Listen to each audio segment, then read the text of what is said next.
अब ये ज्ञान सुनाया जाता जो आज तक सुना ना देखा। ये सत्यनारायण कथा सुनाई जाती है, उस अविनाशी परमात्मा की कथा। पहले हम श्री विष्णु जी को नारायण मानकर कथा सुना करते थे, ये तो नासवान है। ये सत्यनारायण कहाँ से हो गया? सत्यनारायण माने सत्य साहेब यानी सच्चा भगवान। नारायण माने जल पर निवास करने वाला, आकर ठहरने वाला।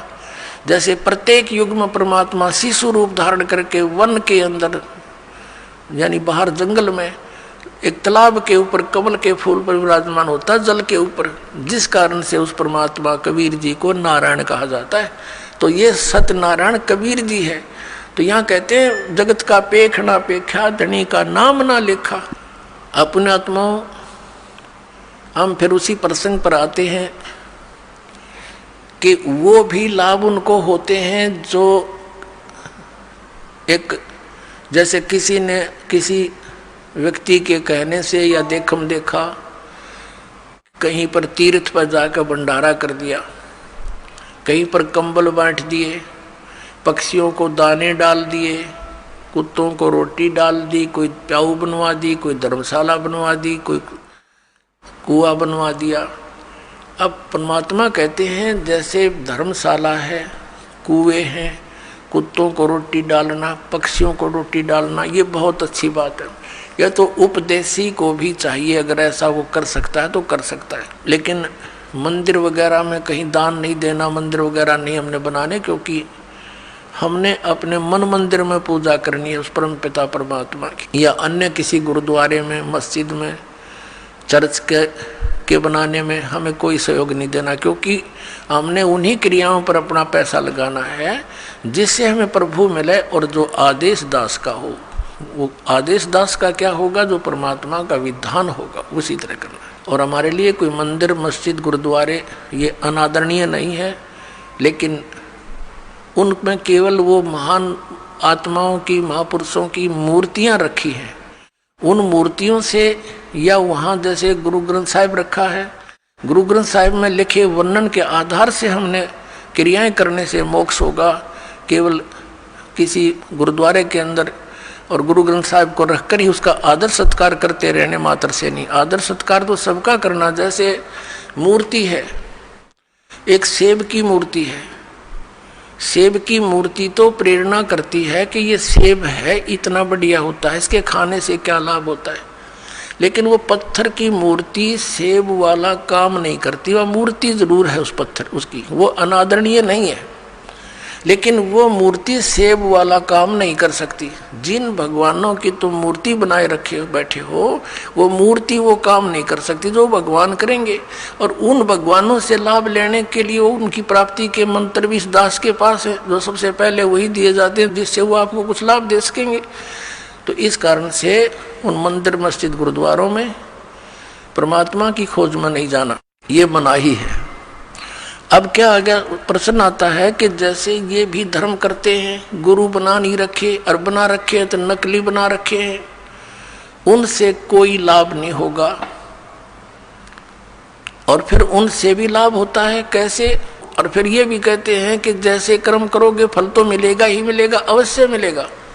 जैसे आप देखते हो एक कुत्ता बैठा है गाड़ी में, एक कुत्ता गाड़ी में बैठा है, मनुष्य उसका ड्राइवर है, और वो बैठा पछली सीट पे और खिड़की में गन्नू मुंह काट के देख रहा है ना सैर सपट्टे से खूब। अब उस कुत्ते के रहने का एक अलग से रूम, उस रूम में एसी लगे होते आजकल, और महीने में एक बार दो बार जो है ना वेटरनरी सर्जन उसकी जांच करने आता है, डॉक्टर, और सुंदर शोधित उसको जल और शोधित उसको आहार मिलता है, और उसका रहता कोठी में, और ड्राइवर उसका मनुष्य है आज के दिन। तो उस पुण्यात्मा ने कभी मनमुखी ये दान धर्म किए थे, उन दान धर्मों का फल उसको कुत्ते की योनि में मिल गया। यदि वो मर्यादावत करता, परम संत की शरण लेकर करता, और किसी कारण से मोक्ष प्राप्ति ना होती, यहाँ भी रह जाता, तो उसको वो सुख मिलते जो उसने कुत्ते की योनि में मिले, उसको मनुष्य जीवन में मिलते वो सुख सारे मिलते किए हुए।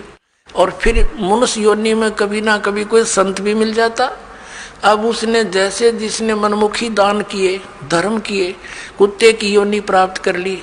एक मनुष्य को सुविधा नहीं, आज के दिन ऐसे उन कुत्तों को सुविधाएं हैं, तो उसने सारा पुण्य अपना कुत्ते की योनि में खत्म किया, फिर बन गया सूअर। अब कौन उसने गद्दा में बैठा होगा, अब कहां से लाएगा वो सुविधाएं। तो इस प्रकार ये जो किया हुआ कर्म तो मिलेगा ही मिलेगा, लेकिन जो गुरु के बिना दान करते हैं वो इसलिए यूजलेस है, उसने तो जीवन नाश कर लिया। गुरु बिन माला फेरते, गुरु बिन देते दान, गुरु बिन दोनों निष्फल हैं, चाहे पूछो वेद पुराण।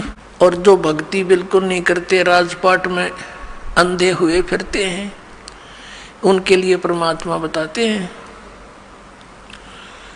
अगम निगम को खोज ले, बुद्धि विवेक विचारी, उदय अस्त का राज मिले, तो बिन नाम बेगारे।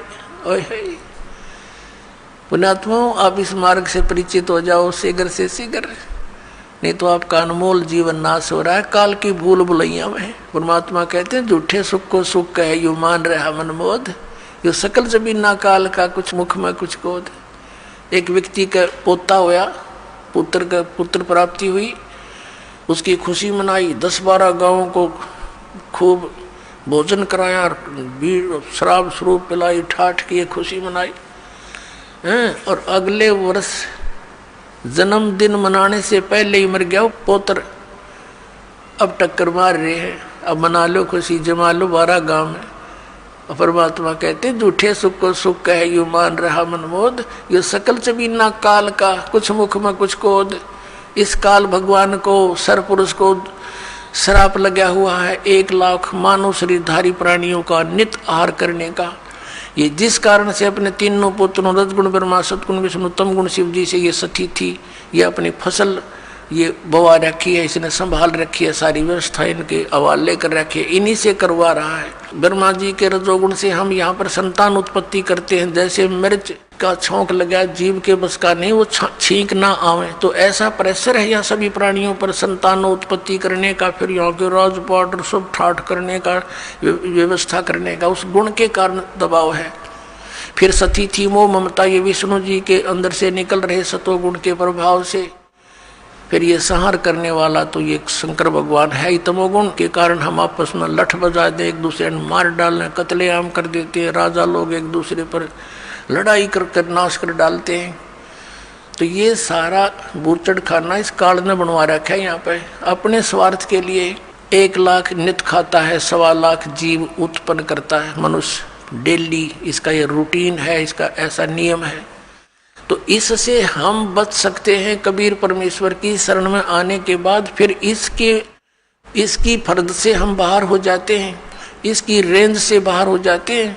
फिर ये उन भक्तों के निकट नहीं आ सकता जो कबीर परमेश्वर की शरण में इस दास के माध्यम से आ जाते हैं और मर्यादा में रहते हैं। कहते हैं, जब लग हंसा हमारी आना, काल लगे नहीं तेरा बाणा। जब लग हंस मेरी मर्यादा में रहेगा, काल तेरा कोई अटैक मेरे बच्चों पर नहीं हो सकता। मर्यादा तोड़ देते हैं हम, जिस कारण से दुख पाते हैं। कबीर परमेश्वर कहते हैं, अनंत कोट बाजी जहां हम रचे सकल ब्रह्मांड, और कह कबीर मैं क्या करूं यो काल करे जीव खंडे।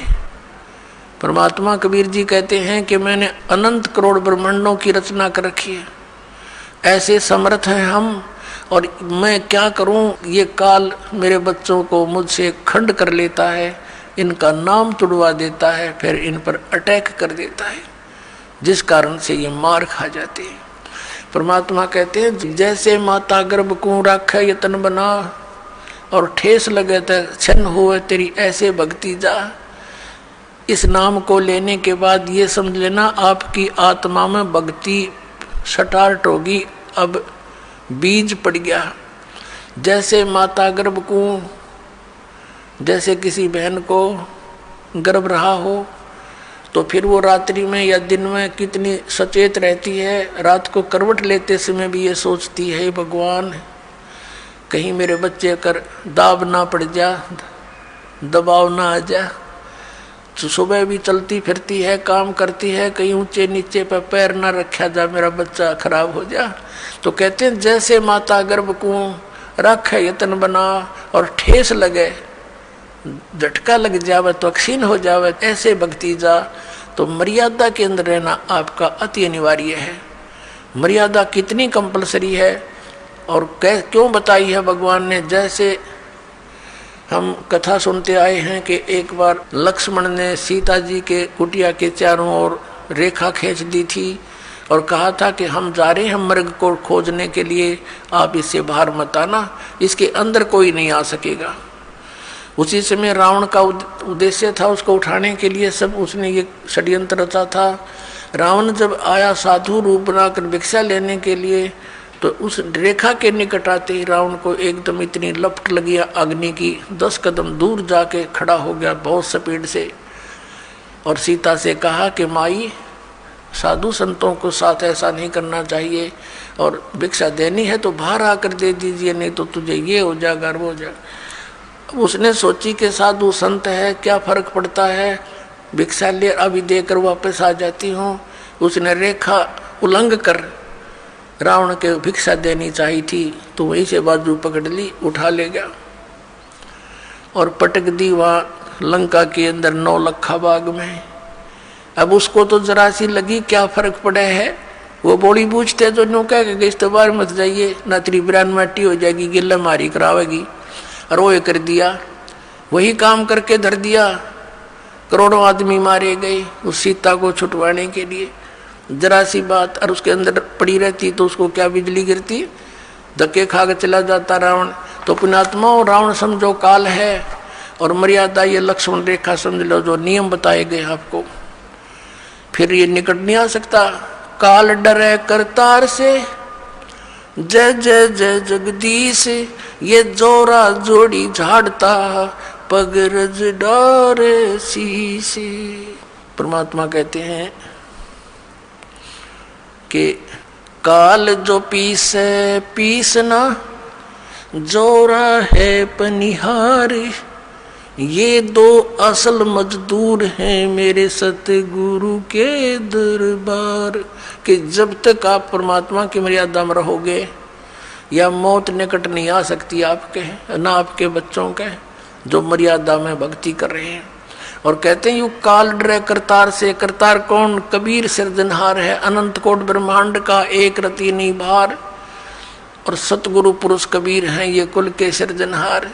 यू काल डरे करतार ते, और जय जय जय जगदीश, और ये जोरा ये मौत, कहते हैं जोड़ी झाड़ता, परमात्मा के जूते झाड़ता है, झाड़ती है मृत्यु, और उस धूल को अपने माथे से लगाती है और कहती है आपके आज्ञा बिना मैं किसी को से जाते हैं काल के अखाड़े में। तो वहां तो बकला उतरेगा, फिर वहां क्या मिलना था। अब प्रसंग तो चल रहा है कि जब तक हम परमात्मा की शरण में रहेंगे, इस काल का अटैक आप पर नहीं हो सकता। अब प्रसंग था कि अगम निगम को खोज ले बुद्धि विवेक विचार, उदय अस्त का राज मिले तो बिन नाम बिगाड़। अब बिगाड़ क्या होगी पुण्यात्माओं? जैसे हम पहले छोटे से थे, हमारे गांव से और दूसरे गांव तक शहर जाने के लिए एक 3 व्हीलर चला करते, ये पेट्रोल के चले थे बड़े वाले। तो वो एक दिन 3 व्हीलर आया नहीं, उनमें से 2-3 चलते थे। तो आपस में बातें कर रहे थे, कल क्या हो गया, तू आया क्यों नहीं? उसने कहा कल मैं बिगाड़ में फंस गया था।